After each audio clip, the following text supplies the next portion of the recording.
Now, sudah 2 live berturut-turut, saya telah membuat satu ramalan berkenaan Sabah. Dan ini telah mengundang komen-komen yang saya alu-alukan. Ya, saya lihat ada crowd sikit masuk dari Sabah yang kata, ya, ramalan mengarut lah, don't dream, jangan mimpi lah. Tapi sebenarnya saya mengalu-alukan sebab saya hendak pandangan berbeza. So, saya telah membuat satu dakwaan, jangkaan sebenarnya, dalam dua-dua live, iaitu bahawa Barisan Nasional akan buat kejutan di Sabah.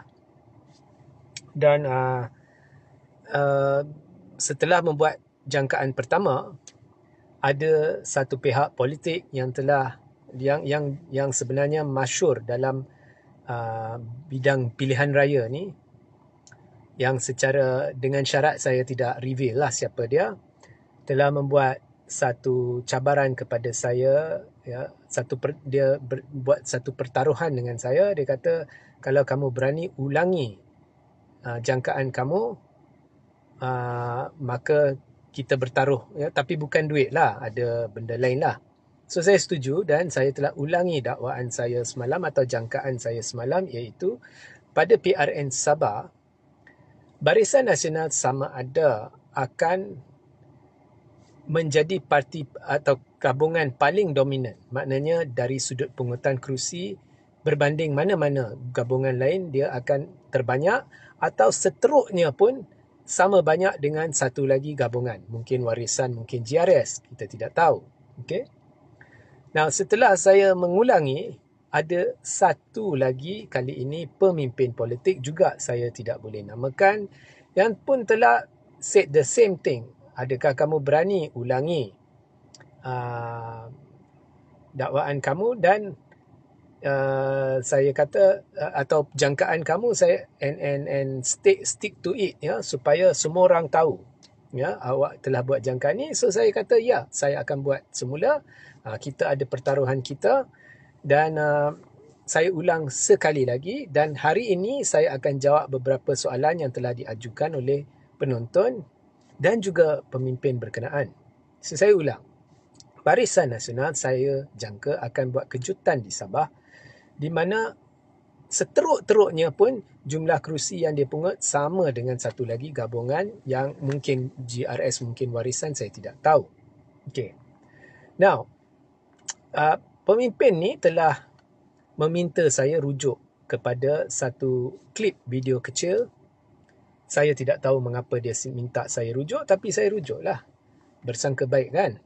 Dan klip ini adalah daripada seorang pemimpin yang saya hormati, tetapi sekarang dia berada dengan PAS, iaitu Anwar Musa. So, bila dia kata rujuk, I say okay, I will go and rujuk. Saya pergi rujuk, dan klip itu terkandung di dalam Facebook Anwar Musa. So, di dalam klip itu, Anwar Musa memberi logik berkenaan dengan prestasi PH, ya, penerimaan PH di Sabah, dan juga BN, mengapa BN dulu menang besar, ataupun mengapa prestasi BN dulu dan mengapa kita tidak boleh kaitkan dengan prestasi BN dulu, kerana BN, ya, selepas PRU 14 2018, apabila BN tumbang, parti-parti Sabah, parti-parti tertentu dari Sabah yang dulu bersama Barisan, dia keluar dari Barisan Nasional. Jadi Barisan Nasional yang ada sekarang bukannya sama dengan Barisan Nasional dulu pada 2018, pada PRN Sabah 2018 yang menang 28-29 kerusi, entah berapa kerusi lah, banyak kerusi lah, sebab ia melibatkan banyak parti Sabah.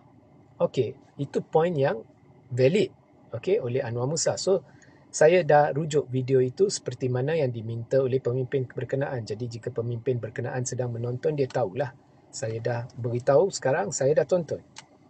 Anwar Musa juga mengetengahkan bahawa Pakatan Harapan tidak begitu diterima oleh di Sabah disebabkan DAP. Okey. So betul juga, sebab DAP dia, awak lihat PRN yang lepas dia 2 kerusi, PKR 6 kerusi, jumlahnya 8 kerusi Pakatan Harapan. So semua dari sudut itu ada kebenarannya. Tetapi untuk melihat betapa betapa adakah relevan maklumat itu kepada PRN yang bakal berlaku ni, saya fikir ada banyak perkara yang sama ada Anwar Musa terlepas pandang atau tidak, saya tidak tahu. Tetapi kita tidak ada data tertentu kerana ada perkara-perkara yang berlaku buat kali pertama yang tidak pernah berlaku sebelum ini, dan ada juga satu perkara yang Anwar Musa telah terlepas pandang dan tidak sebut. Okay. Now, di PRN Sabah yang bakal berlaku ni, ini bacaan saya, ini berdasarkan kajian saya dan satu kumpulan pemikir dan sedikit maklumat risikan lah. Okay. Di PRN Sabah yang bakal berlaku, Parti Warisan akan bertanding semua 73 kerusi. Pakatan Harapan akan bertanding 23 kerusi. Barisan Nasional akan bertanding 41 kerusi. GRS saya tidak begitu pasti dia 50 kerusi ke, 49 kerusi ke, 51 saya tidak pasti, around that figure lah. Okay. Now, GRS tidak akan bertembung dengan Pakatan Harapan. Barisan Nasional tidak akan bertembung dengan Pakatan Harapan. Kerana GRS bekerjasama dengan Pakatan Harapan, kalau ada pun bertembung, mungkin 1-2 kerusi saya tidak pasti. Barisan Nasional sah tidak bertembung dengan Pakatan Harapan. Dia kira parti-parti yang mesra dan kerjasama di peringkat persekutuan. Jadi, di kerusi yang ditandingi Pakatan Harapan, pesaing dia hanya pesaing utamalah. Kita jangan ambil parti-parti kecil yang lain, dan saya tidak akan mempertimbangkan Perikatan Nasional sebab bagi saya Perikatan Nasional tidak ada masa depan yang besar dalam PRN ini. Jadi pesaing utama Pakatan Harapan ialah Parti Warisan, okay, di Sabah. Dia akan bertembung dengan Parti Warisan.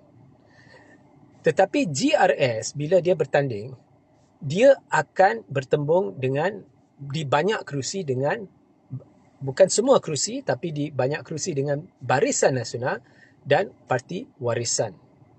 Okay? Ada kerusi-kerusi tertentu dan saya dan kumpulan pemikir yang saya selalu berbincang ni sudah menilai kerusi-kerusi berkenaan secara detail, di mana GRS, Parti Warisan dan Barisan Nasional akan bertembung. Now, kalau awak baca komen penonton, ada satu penonton dalam live lepas, dia di YouTube, dia komen, dia kata, bukankah jika GRS, Warisan dan Barisan bertembung, Warisan dan Barisan akan memecahkan undi masing-masing menyebabkan kelebihan ada pada GRS. Okey, itu satu pandangan dan pendapat. Okay. Bagi saya, bagi pandangan saya dah beritahu, rakyat Sabah ni, dia cenderung untuk memilih parti yang dia fikir, jika jadi kerajaan, dia akan mesra dengan kerajaan persekutuan. Jadi, parti yang dilihat boleh bekerjasama dengan kerajaan persekutuan, atau boleh mesra dengan kerajaan persekutuan, atau terlibat secara langsung atau tidak langsung dengan kerajaan persekutuan, selalunya dari sudut sejarah menjadi keutamaan. Okay. Alright. So, kalau kita lihat GRS dengan Warisan, mana yang dikira dalam suasana politik sekarang lebih mesra dan berkait dengan kerajaan persekutuan? Jawapannya GRS. So, GRS ada keutamaan. Okay. So, dari sudut itu, ya, Barisan dan juga Barisan Nasional, satu rakyat Sabah, dia tahu Barisan Nasional ni bekerjasama dengan, terlibat dalam kerajaan persekutuan. So, GRS dan Barisan Nasional dari sudut itu ada saham yang lebih tinggi berbanding Warisan. Okay? Now, di kalangan rakyat Sabah yang cenderung memilih parti yang dikira mesra atau boleh kerjasama dengan kerajaan persekutuan, ada di antaranya mahu hanya parti tempatan. Dan ada di antaranya boleh terima parti persekutuan. Jadi di situ, ya, GRS dengan Barisan Nasional ada kekuatan yang saya kira kena tengoklah kerusi itu. Kalau kerusi itu pribumi Sabah ramai, mungkin GRS ada kelebihan. Ya. Kalau di kawasan-kawasan bandar mungkin barisan ada kelebihan. So sukar nak predict itu, tapi dua-dua ada kelebihan sebab ada rakyat Sabah ni yang cenderung memilih parti yang mesra atau boleh kerjasama dengan kerajaan persekutuan. Ada sebahagiannya yang hanya mahu parti tempatan, so mereka akan pilih GRS. Ada pula yang boleh terima parti dari persekutuan, so mereka mungkin pilih Barisan Nasional. Okey. Tetapi ada dua parti tempatan di situ, di kerusi, banyak kerusi, iaitu GRS dan Warisan, di mana berlaku pertembungan antara Barisan Nasional, GRS dan Parti Warisan. Dalam pertembungan 3 penjuru ni, dua parti tempatan iaitu GRS dan Warisan. Suka tak suka, Warisan akan pecahkan undi GRS. Kelebihan dapat kat siapa? Kelebihan dapat kat Barisan Nasional. Jadi, disebabkan kerusi-kerusi di mana berlaku pertembungan 3 penjuru ni, berdasarkan kajian kita, jangkaan kita, di beberapa kerusi ni, Barisan Nasional akan dapat keutamaan. Itu jangkaan kami. So di situ barisan boleh pungut lebih banyak kerusi. Itu jangkaan saya. Okay. Now, so keadaannya tidak sama macam dulu. Keadaannya tidak sama. Dulu parti-parti, contohnya Warisan ni, asal usul dia dari mana? Dia sebelum jadi Warisan, dia asalnya pemimpin dia semua bersama Barisan Nasional. Semuanya ni dari Barisan Nasional, tapi sekarang mereka bertanding di situ, tapi undi akan pecah. Dan Barisan adalah parti persekutuan. Jadi dari sudut itu dia akan dapat kelebihan. Jadi tindakan GRS untuk memusuhi Barisan kurang bijak, kerana secara tidak langsung Barisan sekarang ada kelebihan. Ya. So kamu tidak boleh, memang Anwar Musa dia kata, kamu tidak boleh bandingkan dulu. Sebab dulu Barisan dia ada parti-parti tempatan, kemudian parti-parti tempatan ni telah keluar, betul.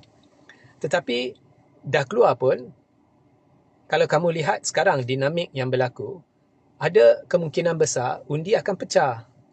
Bila undi pecah, undi parti tempatan pecah, parti persekutuan, dia mungkin dah ada kekuatan tambahan di beberapa kerusi di mana berlaku 3 penjuru.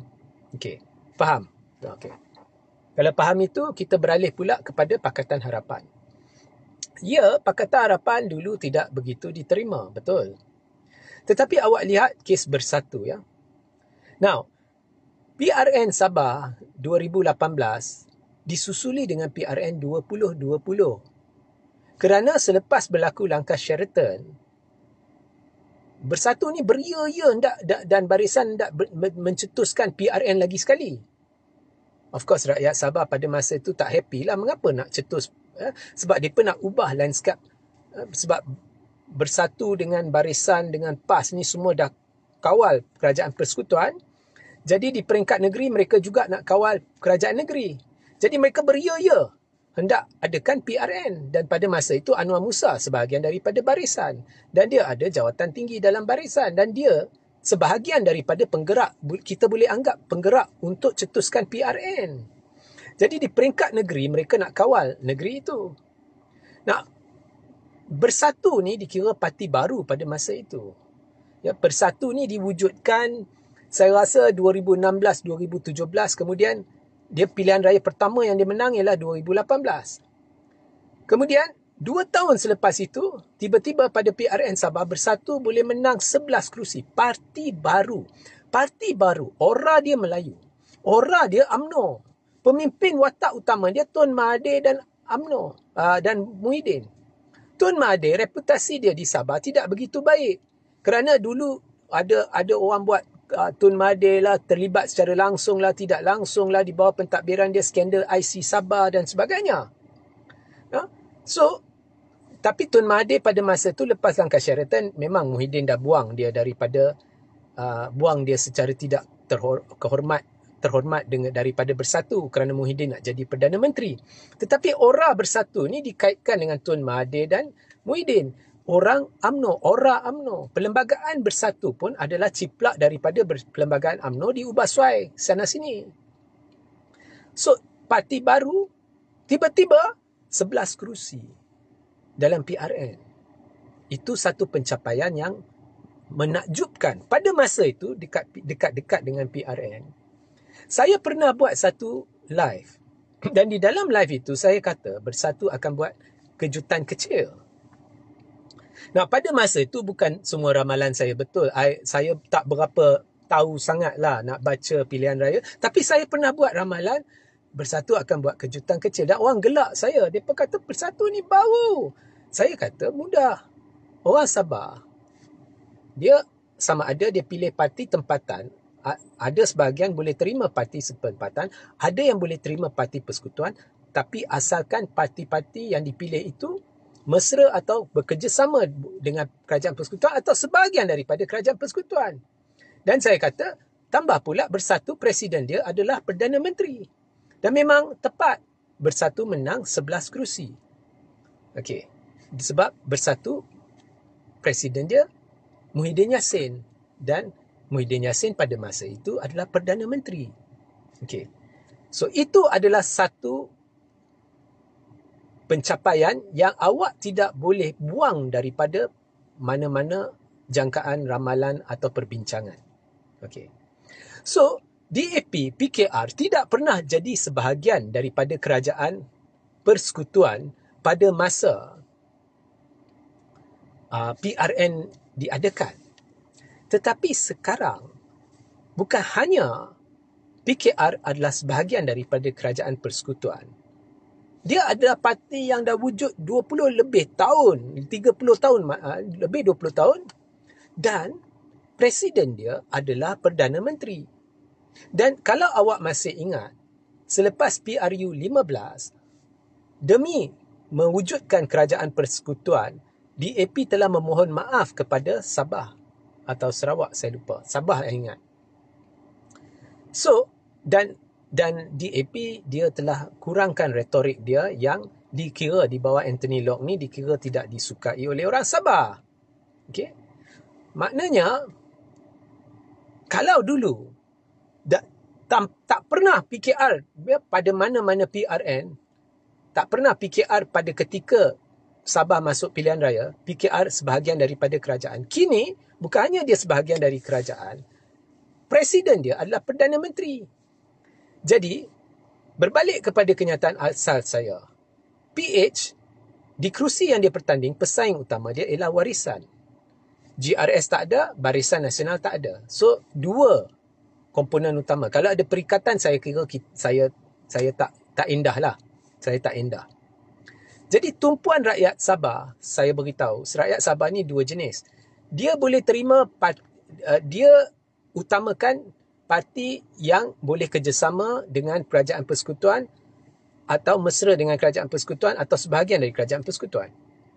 Dan dia boleh terima parti sedemikian sama ada yang hanya mahu parti tempatan, ada yang hanya mahu, ada yang boleh terima parti yang dari pusat.